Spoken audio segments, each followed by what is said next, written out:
Let's take a look at combining like terms in inequalities. To start, we need to review what we know about combining like terms in equations. It's a three-step process with a lot of little steps in between.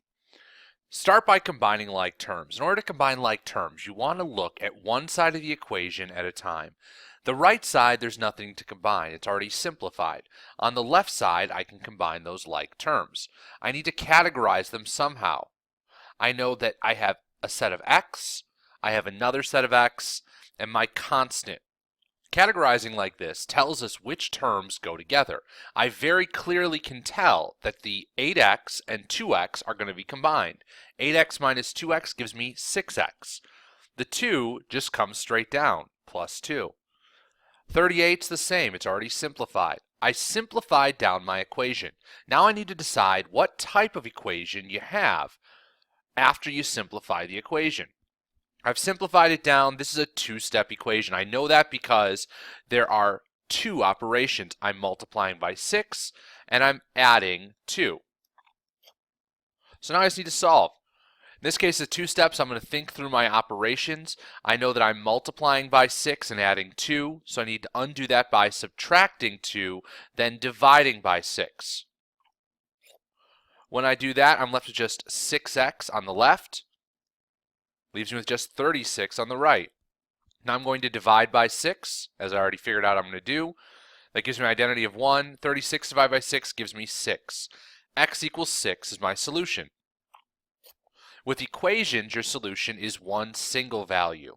With inequalities, it's telling you where a set of true values or solutions that would make true values. In that example, all of the variables or unknowns were on the left side. What happens if they're on both sides? First thing I can do is combine like terms. I look at either side of the equation to see if there's anything to simplify on the left or the right. There isn't in this case. 6x is simplified. 32 minus 2x is simplified as well.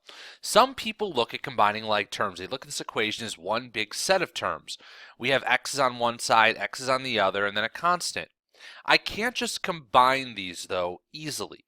If they're on opposite sides of the equation, I have to think of it in terms of inverse operations. So I'm going to use my inverse operations. To combine all sets of variables on one side of the equation. Before I can solve, all of my variables need to be on one side. I don't need to move my constants, just my variables. So I'm going to add 2x to both sides. On the right side, negative 2x plus positive 2x gives me 0, which is my identity, so it cancels out. 6x plus 2x gives me 8x. So 8x equals just 32. Now I need to decide what type of equation you have after you simplify the equation. Is this a one-step or two-step? I see one operation, so it's a one-step. I'm going to divide both sides by 8. That's going to give me x equals 4 as a final solution. Inequalities work very much the same as equations. There's very little difference about how we solve inequalities. So on your own, try this inequality. Solve for x, graph it, and then try to complete this statement before you move forward. We'll try this problem again in class tomorrow.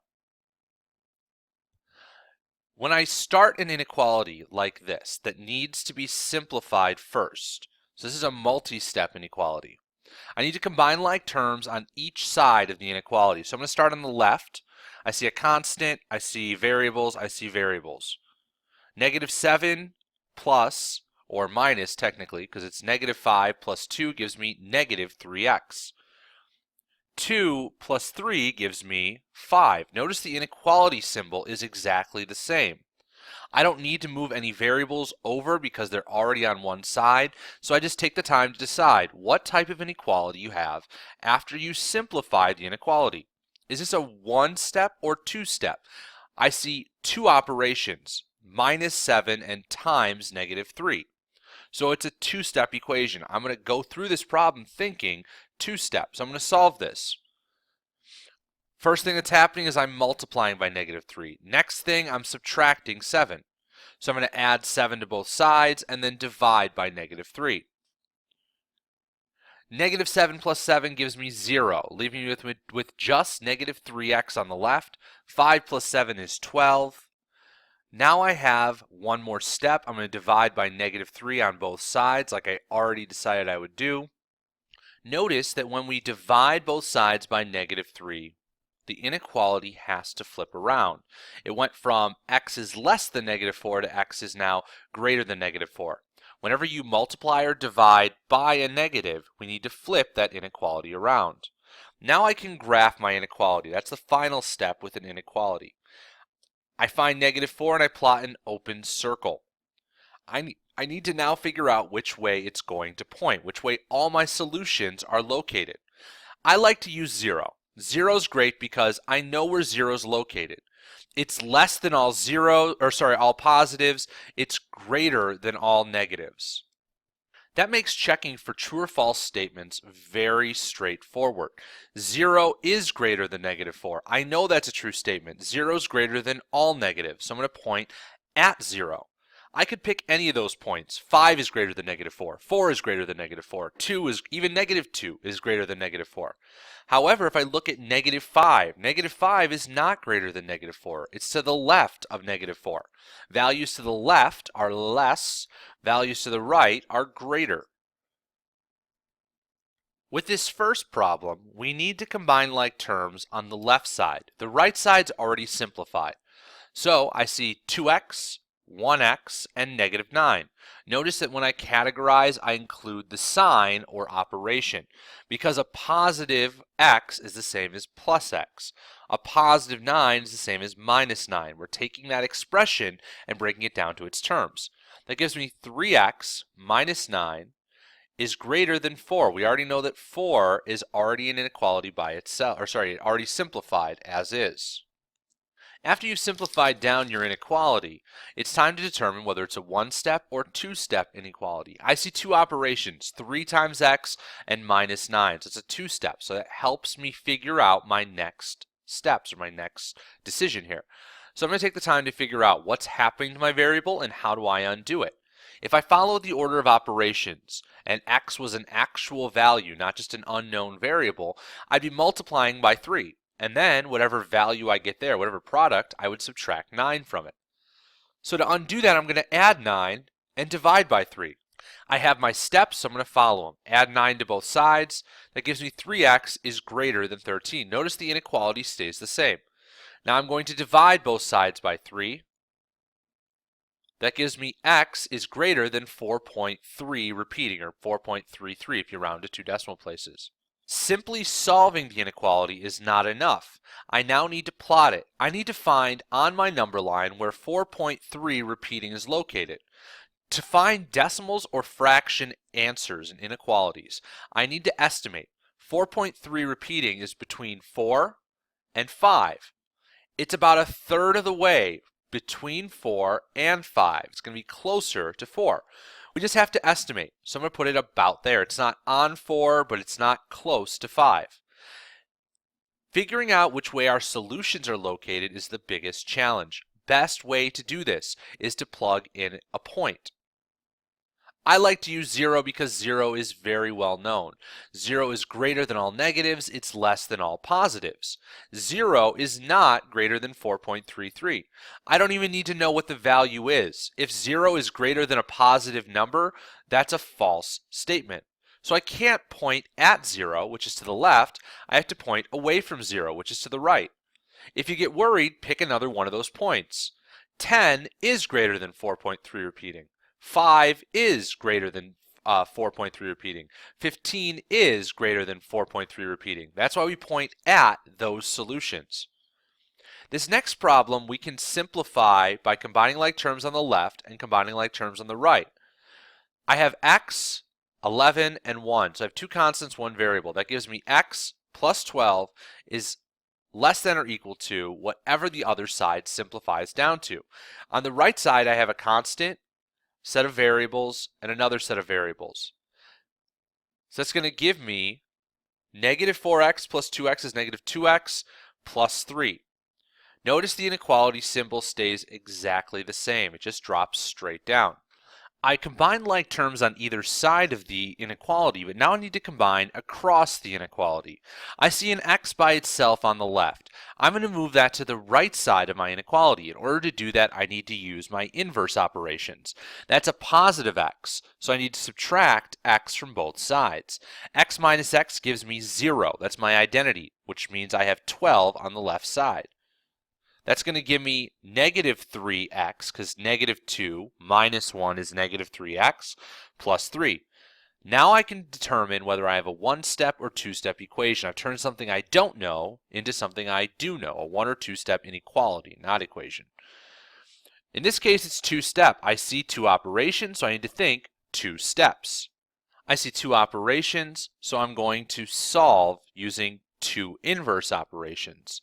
First thing that I see is I'm multiplying by negative 3, then I'm adding positive 3. So I'm going to subtract 3 and divide by negative 3. Now I'm ready to solve this inequality. I might move my work over so I have a little bit more room. I'm going to subtract 3 from both sides. 12 minus 3 is 9. 3 minus 3 is 0, so I get my identity. I'm left with 9 is less than or equal to negative 3x. Notice the inequality is not changed.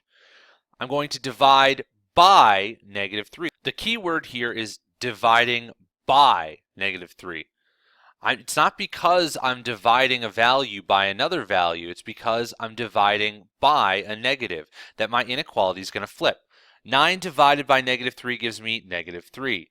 Negative 3 divided by negative 3, or negative 3x divided by negative 3 just gives me x. My inequality went from less than or equal to greater than or equal to. At this point, the best option is to start graphing by substituting a value in. So this is a closed point at negative 3. They gave us an integer, so we don't have to estimate anything. Now I need to figure out which way my arrow is pointing. I do that by substituting in a value. Negative 3 is greater than or equal to 0. I like to use 0 when I substitute in because all positive values are greater than 0. All negative values are less than 0. I automatically have a basis of comparison when I use 0. So negative 3 can't possibly be greater than or equal to 0 because 0 is always greater than negatives. Negatives are always less than 0. So that means in this case, negative 1, negative 2 would not, 5 would not work, 10 would not work, 15 would not work. Negative 3 is not greater than 15. Negative 3 is not greater than or equal to 10. So I'm not going to point to the right because there's a bunch of false statements over there. I'm going to point to the left where there's a bunch of true statements. Negative 3 is greater than or equal to negative 15. Negative 3 is greater than or equal to negative 10. These are true statements. On your own, try these last two problems. Show all work. Take the time to combine like terms on either side of the inequality.